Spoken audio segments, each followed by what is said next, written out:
하나님 말씀입니다. 창세기 28장 1절에서 9절 말씀입니다.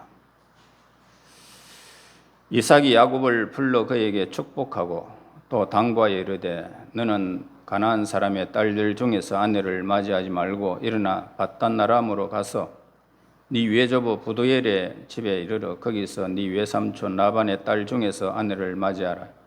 전능하신 하나님이 네게 복을 주시어 네가 생육하여 번성하게 하여 네가 여러 족속을 이루게 하시고 아브라함에게 허락하신 복을 네게 주시되 너와 함께 네 자손에게도 주사 하나님이 아브라함에게 주신 땅 곧 네가 거류하는 땅을 네가 차지하게 하시기를 원하노라.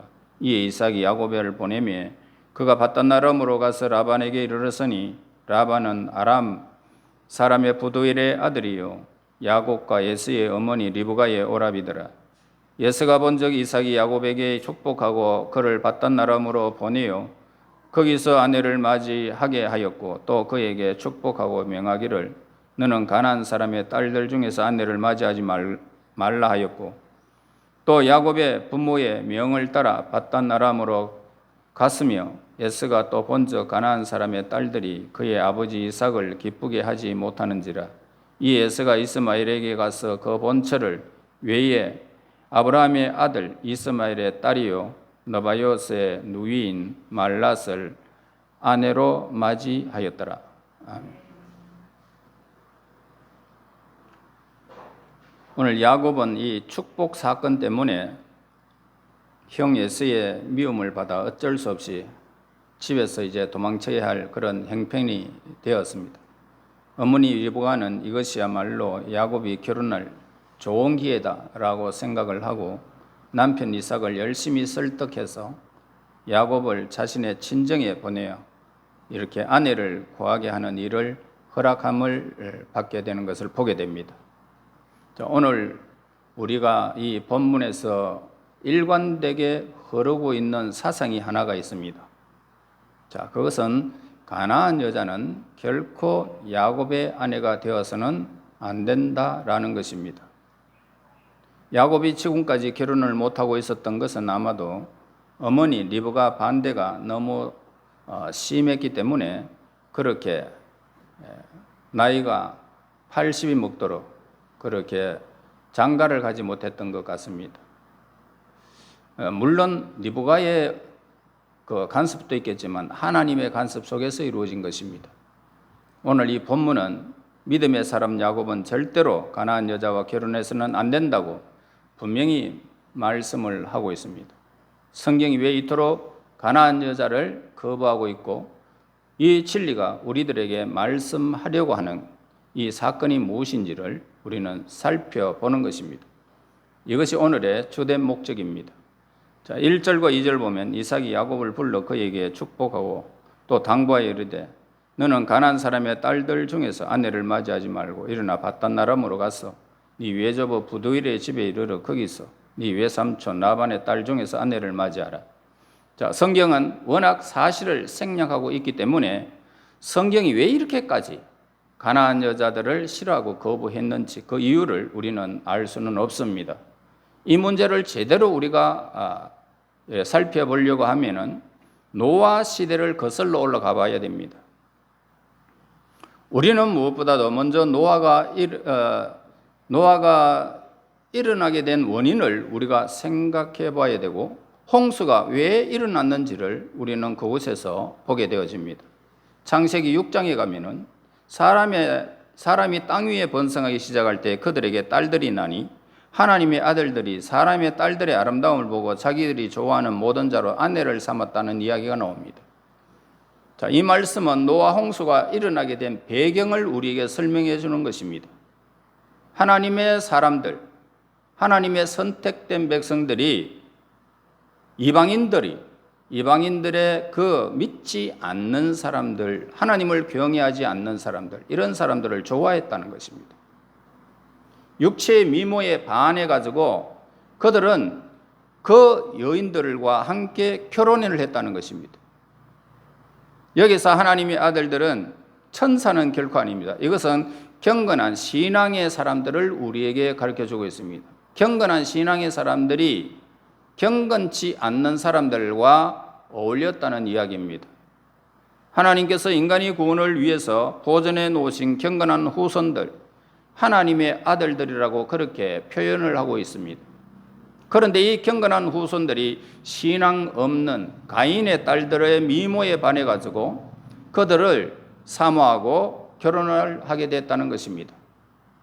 그래서 셋의 후손들이 그대로 보존되지 못하고 가인의 후손들과 경건한 사람들이 그렇게 사라지게 됐다는 것입니다.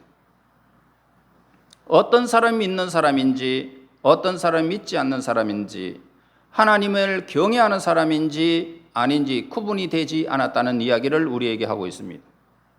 그래서 노아 홍수의 원인 가운데 하나가 이렇게 경건된 모든 사람들이 이 세상의 죄악에 물들어 버렸다는 사실을 우리에게 일러주는 것입니다. 이런 결혼은 진정한 교회의 모습을 완전히 파괴시킬 것이고 결국에는 하나님의 구원을 망치게 된다는 것입니다. 그래서 하나님은 그들을 홍수로 심판하여 노아의 8명 이외에는 모두가 다 멸망받고 말았던 사실을 우리에게 일러주는 이야기입니다. 그런데 문제가 있는데 홍수가 다 끝난 후에 노아는 포도 농사를 짓게 됩니다. 그리고 그 열매로 술을 만들어 마셨습니다. 그때 노아의 아들 함이 아버지의 벌거벗은 모습을 보고 두 형제 앞에서 아버지를 비난하게 됩니다.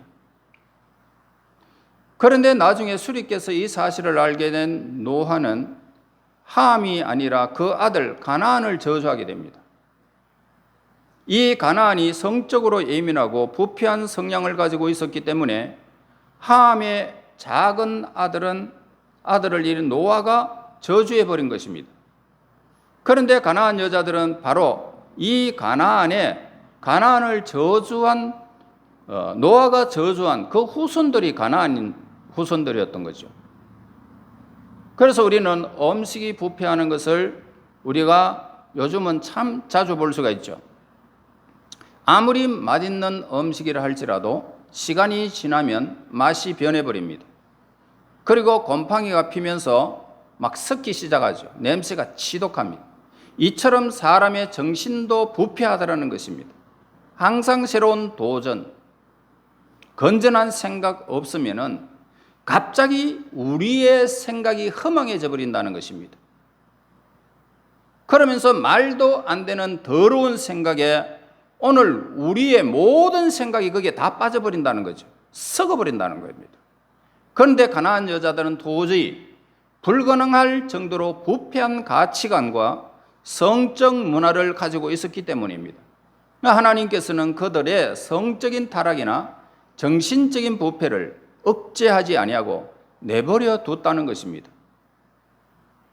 다시 말해서 왜 하나님께서 아브라함과 이삭과 야곱을 가나안 땅을 그들이 하나님의 선택된 백성들의 주기로 약속한 그 땅을 왜 그 백성들이 더러워졌을까? 왜 하나님은 그들을 변화시키지 아니하고 그들을 그냥 내버려 두셨을까? 하나님은 이미 가나안을 노아가 저주한 대로 그 가나안을 버리기로 작정했기 때문이었던 것입니다. 가나안 여자들의 이런 모습을 본 리브가는 야곱은 절대로 가나안 여자와 결혼해서는 안 된다라고 주장한 것입니다. 결국 성경이 말씀하고 있는 것이 뭘까요? 우리의 마음속에 무엇이 있습니까? 부패의 권한, 죄의 건성이 우리 속에 있다는 것입니다. 여러분, 감기 바이러스가 오늘 우리에게 들어오면 어떨까요? 그 바이러스는 처음에 들어올 때는 좀 목이 좀 칼칼하고 이상하게 머리가 좀 띵하고 그렇게 괜찮은 것 같지만 어떻습니까? 그 바이러스가 활동하기 시작하면 그 건강한 육체가 그냥 한꺼번에 그냥 완전히 그냥 녹초돼 버립니다. 그래, 감기약을 먹는다고 해서 바이러스가 죽는 것은 결코 아니죠. 늘 잠복해 있습니다. 여건만 나빠지게 되면은 오늘 우리의 몸을 막 공격해 버린다는 것입니다. 우리 안에 있는 이 죄의 바이러스도 마찬가지라는 것입니다. 늘 우리 속에는 잠복해 있다는 것입니다. 그래서 우리가 조그마한 기회가 주어져서 내 생각이 허망한 대로 빠지는 순간 오늘 우리는 그 죄가 막 활동하기 시작하여 우리를 그냥 바이러스로, 죄의 바이러스로 확 잡아버리는 것입니다. 그런데 악한 성향을 가진 자들과 친구 관계를 맺게 되어지면 이 악한 성향이 지속적으로 그 사람을 지배해버리고 만다는 것입니다. 그래서 고린도전서 15장 33절에 속지 말라고 합니다. 악한 동무들은 선한 행실을 더럽힌다 이렇게 가르칩니다. 여기에 악한 동무들을 누가 말하고 있느냐 하면 나쁜 교제를 말하고 있습니다. 그리고 부패한 성향을 가진 자들과 지속적으로 친구 관계를 맺는 것보다 성도들에게는 더 위험하고 치명적인 것은 없다라는 것입니다. 하물며 그런 성향을 가진 사람들과 만약에 결혼을 하게 되어진다면 생각과 마음을 죄에 내어주는 것이나 다름이 없다는 것입니다. 내 안에 있는 이 부패한 바이러스, 무시한 죄, 자기가 하고 싶은 대로 하거나 악한 친구들을 사귀는 것보다 더 영혼을 병들게 하는 것은 없다. 이것을 우리는 꼭 기억해야 할 필요를 우리에게 가르쳐주고 있습니다. 그래서 성경에서 악은 무슨 모양이라도 버려라 라고 성경에서 우리에게 교훈해주고 있습니다. 여러분, 세상 사람들은요, 우리가 주위에서 안 사귈 수 없잖아요. 사깁니다. 사귀더라도 신앙의 공동체 안에서, 그래서 초청해서 그 안에서 우리가 신앙적인 만남을 유지하는 그 방법은 아주 좋은 방법이라 하겠습니다. 자, 3절과 4절 보세요. 전능하신 하나님이 네게 복을 주시어 네가 생육하고 번성하게 하여 네가 여러 족속을 이루게 하시고 아브라함에게 허락하신 복을 네게 주시되 너와 함께 네 자손에게도 주사 하나님이 아브라함에게 주신 땅 곧 네가 거류하는 땅을 네가 차지하게 하시기를 원하노라. 이 축복이 진짜 축복이죠. 하나님의 나라에 가장 중요한 두 가지 요소가 있지요. 즉 많은 후손과 땅을 포함하고 있기 때문입니다. 물론 땅은 이렇게 여자와 상관은 전혀 없습니다. 땅은 하나님께서 선물로 거저 주시는 겁니다. 그러나 많은 후손은 여자와 직접적인 관계가 있기 때문입니다. 이 여자는 반드시 어떤 사람? 믿음의 사람이 되음을 우리에게 가르쳐 주죠. 세상적인 여자는요, 하나님의 나라를 세우는 것이 아니고 오히려 아들들을 참된 믿음에서 떠나게 하기 때문이라는 것입니다.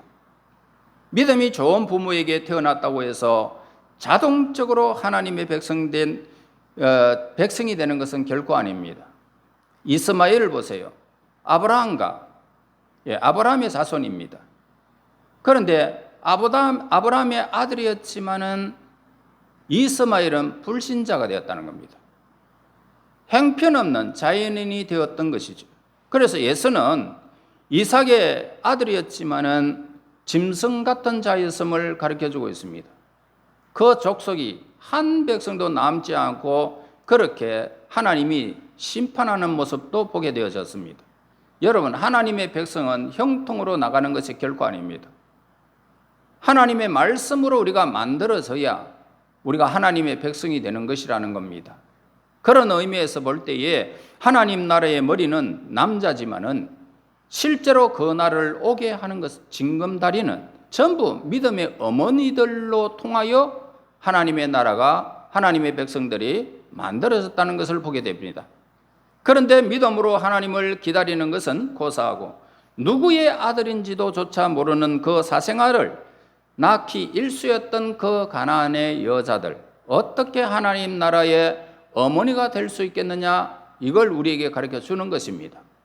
많은 후손과 땅의 축복을 신약시대에 맞게 표현한다면 말씀과 성령으로 거듭나야 함을 우리에게 가르쳐 주고 있습니다. 여러분, 오늘날 하나님의 나라를 임하게 하는 가장 중요한 요소는 뭡니까? 하나님의 말씀이 우리에게 있어야 됩니다. 하나님 말씀을 우리는 그 말씀을 듣고 성령으로 우리가 인치심을 받고 우리가 거듭나는 것입니다. 교회는 성령의 공동체입니다.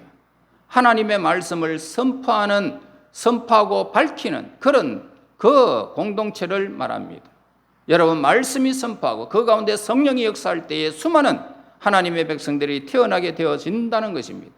교회는 뭡니까? 교회는 예수 그리스도의 신부라는 이야기를 우리에게 늘 하고 있습니다. 그렇습니다. 우리 예수님의 신부입니다. 이것은 교회의 머리 대신 예수님이시지만은 교회는 어머니로서 사람들의 신앙을 낳고 그리고 하나님의 백성들이 만들어지고 그리고 그들을 양육하고 여성적인 역할을 하기 때문에 이렇게 교회는 어머니로서 신앙을 낳는 곳이다 이렇게 말합니다. 여러분, 자식이 타락하면 어떻습니까?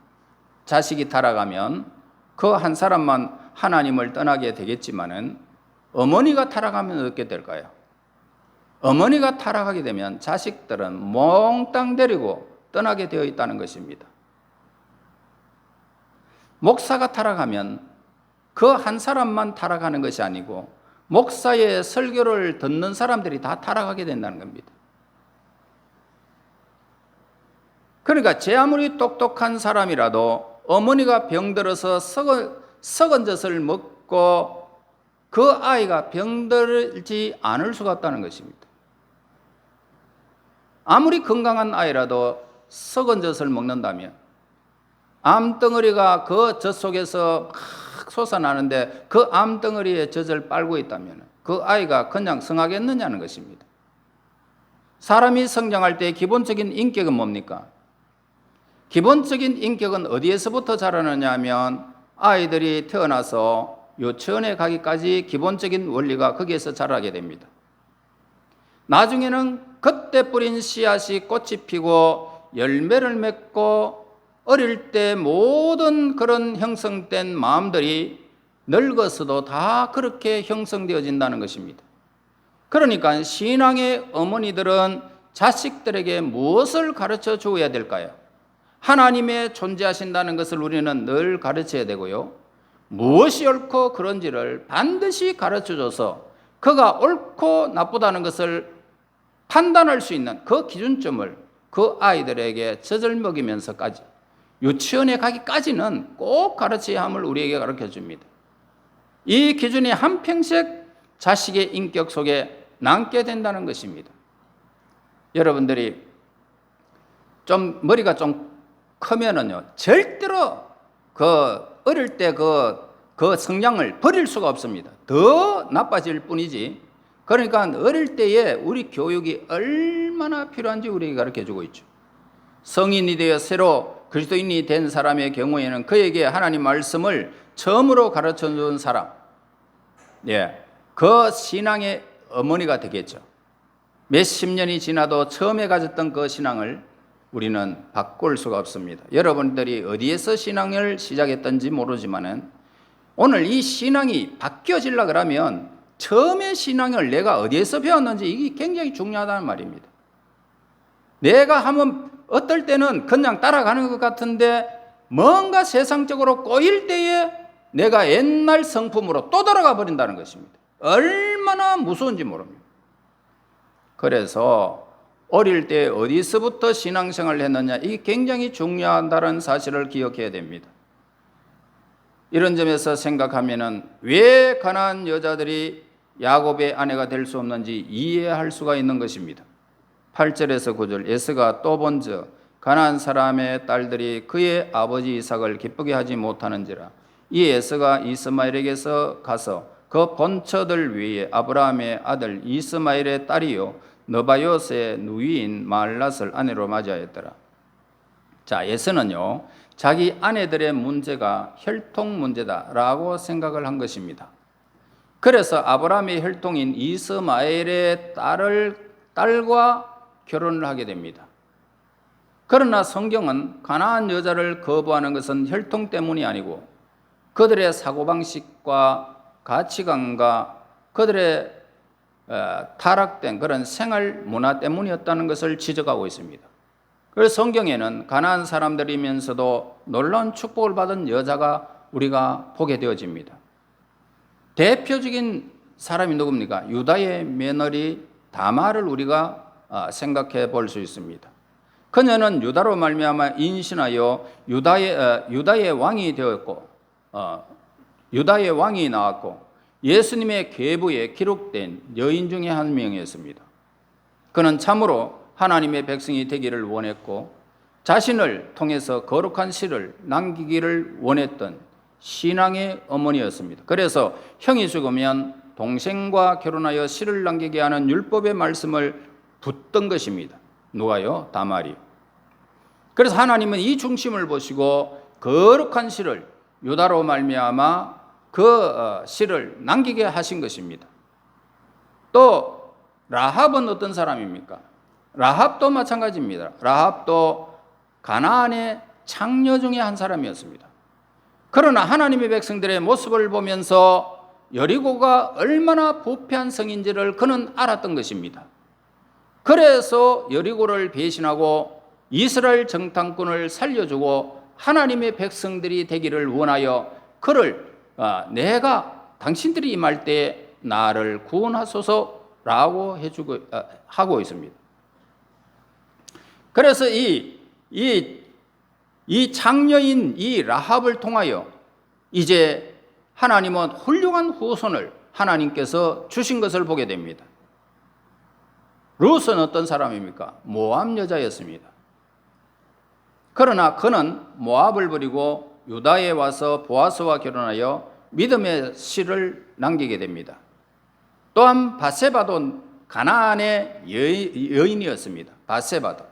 그러니까 다윗을 통하여 솔로몬을 낳게 됩니다. 그들은 가나안 방식으로 얼마든지 자기 멋대로 잘 먹고 잘 살 수도 있고 얼마든지 쾌락을 즐길 수 있는 여건임에도 불구하고 그러나 그들이 비참하게 살지라도 하나님의 거룩한 씨를 가지려고 했던 것을 보게 됩니다. 그때 하나님께서 그들의 믿음을 보시고 거룩한 씨를 남겨주신 것입니다. 이 씨들은 모두 예수 그리스도의 계보에 다 기록된 그런 자손들을 가리키고 있습니다. 성경이 거부하고 있는 것은 뭡니까? 가나안의 혈통을 말하는 것이 결코 아닙니다. 에서는 그 점을 오해한 것이죠. 정말 문제되는 것은 뭡니까? 사상과 사고방식과 가치관과 생활 습관이었다는 것입니다. 이 세상에 속한 자들도 얼마든지 하나님의 백성이 될 수 있다는 것을 우리에게 가르쳐 주는 것입니다. 그러나 그렇게 되려면 세상적인 관계와 가치관을 완전히 버려라는 것입니다. 믿음으로 살아라는 것입니다. 그런 것들을 버리기 싫은 사람은 하나님의 백성이 될 수가 없는 것입니다. 오늘날 교회의 문제가 뭡니까? 현재학의 젊은이들이 고갈되어 가고 있다는 것입니다. 전에는 총각들이 세상으로 가고 처녀들만 많다라고 그렇게 했습니다. 그러나 이제는 그나마 처녀들도 그렇게 다 떠나가고 노인들만 남는 교회들로 지금 수많은 교회들이 변하고 있다는 것입니다. 하나님의 나라는 교회가 하나님의 말씀을 선포하고 성령의 역사가 일어날 때 거듭난 사람들이 생겨나고 또 그들이 결혼해서 가정을 가지면 수천 대 이르기까지 아름다운 교회를 형성하게 되어질 것입니다. 자, 이제 좀 더 현실적인 문제로 우리가 한번 생각해 보겠습니다. 자, 우리가 결혼을 앞둔 젊은 그리스도인들 중에는 두 분류가 있겠죠. 하나는 어떻게 해서든지 믿는 자와 결혼해야 하고 그렇지 않으면 제대로 신앙생활을 하지 못한다고 생각하는 그런 사람들이 있습니다. 내 배우자는 반드시 믿음의 사람이 되어야 한다. 이걸 우리가 가지고 있는 그런 현실적인 결혼관을 가지고 있는 사람들이 있습니다. 그런 결혼에 대해 분명한 믿음을 가지고 있죠. 그에 비해서 신앙보다는 현실적인 문제들을 더 중요하게 생각하는 사람들이 있습니다. 공부도 많이 해야 되고, 좋은 회사에 들어가 연봉이 아주 높아야 되고, 잘생겨야 되고, 그 집안 내력이 좋아야 되고, 그러니까 인물과 학벌을 중시하는 사람들이 있습니다. 만일 그러나 사람이 신앙을 가진 사람이라면 몸과 머리가 따로 노는 고통을 받게 될 것입니다. 그는 한평생 자신의 잘못된 결혼을 후회하며 살게 된다는 것입니다. 신앙의 사람이 아니면 반드시 후회함을 받게 됩니다. 그런데 자기 신앙도 분명치 않는 사람이 신앙 없는 사람과 결혼할 경우에는 결혼과 동시에 믿음을 다 저버리고 마는 사람들이 많다는 것입니다. 이런 사람을 누구라고 합니까? 가룟 유다 형이라고 그렇게 말합니다. 예수님을 3년 동안 따라다녔지만 예수님을 배반하고 결국 자살하고 죽는 이 비참한 가룟 유다를 보게 됩니다. 자, 그러므로 결혼해서 참된 신앙의 가정을 이루는 일을 중요하게 생각하지 아니하고 인간적인 조건을 먼저 고려하는 사람은 신앙을 담보로 잡는 것과 같은 것입니다. 그 다음에 두 번째로, 결혼해서 신앙을 절대적으로 생각하는 사람들의 경우를 우리가 보게 됩니다. 저는 신앙 없는 사람과 아예 교제도 하지 않았습니다. 그러니까 두 번째로 이렇게 절대적인 신앙이 아니면 할 수 없다는 절개형을 우리는 발견하게 되는데, 그러나 대개의 사람들은 마냥 기다리기만 해서는 안 된다는 것입니다. 그래서 신앙과 인격만 확실하다면 나이도 관계없고 키도 난정이라도 괜찮고 학벌도 팍 낮추어 버리는 거죠. 그래서 이런 사람들은 굉장히 지혜로운 사람이라고 생각되어집니다. 신앙의 사람이라면 됐다는 겁니다. 저 사람이 믿음의 사람이라면 됐다는 것입니다. 여러분, 키가 사람을 말해줍니까? 아니면 학벌이 사람을 말해줍니까? 신앙의 사람, 믿음을 온전히 갖춘 사람은 인격이 구비된 하나님의 사람들을 만나게 되면 얼마나 아름다운 생활을 할 수 있는지를 성경에서 우리에게 늘 가르쳐 주는 것입니다. 이렇게 결혼한 후에 보면은 사실 자기의 배우자가 너무나 준비된 사람이라는 것을 우리는 그때 깨닫게 되는 것입니다. 이 결혼이 하나님이 주신 복된 결혼임을 살아가면서 계속 누리게 된다는 것입니다. 자, 오늘 이 본문이 우리에게 말씀해 주는 것이 무엇인지를 분명히 말씀하고 있습니다. 우리 안에는 무엇이 있다? 부패한 본성을 어떻게 억누르고 참된 하나님의 백성으로 사느냐 하는 것입니다. 그리고 공동체와 결혼의 문제는 이 점에서 참으로 중요한 일이라는 것입니다. 우리 안에는 죄의 바이러스가 잠복해 있다는 것을 기억해야 됩니다. 이 바이러스는 기회만 주어진다면 우리를 병들게 하고 내 생각을 바꿔버리고 삶을 부패하게 만든다는 것입니다. 그렇기 때문에 자기가 지금 누구와 사귀고 있는지 생각해야 할 것입니다. 너무나 중요한 일인 것입니다. 어머니가 건강하면 자식들도 건강하다는 것입니다. 교회가 신앙적으로 건강하면 교회가 복음으로 낳는 아들과 딸들로 인하여 건강한 가정이 세워질 것입니다. 건강한 교회는 건강한 가정을 낳고 건강한 가정은 건강한 교회를 만들기 위해서 노력해야 한다는 것입니다. 그래야 다시 진정한 교회가 세워지고 가정이 온전히 세워지고 성령의 역사가 지속적으로 불타오르고 하나님 나라가 날마다 우리 주위에서 확장되어지고 확산되어지는 모습을 보게 되어지는 것입니다. 여러분, 가나안의 문제는 뭡니까? 혈통의 문제가 아니고 그들의 사고방식이 문제였고 가치관의 문제였다는 사실을 우리에게 일러주고 있는 것입니다. 여러분 주위에 얼마든지 친구를 사귈 수 있겠지만 이 세상의 사고방식을 따라서 사는 그들과 함께 먹고 마시고 취하면서 즐겁게 사는 것이 우리의 문제가 아니라는 것입니다.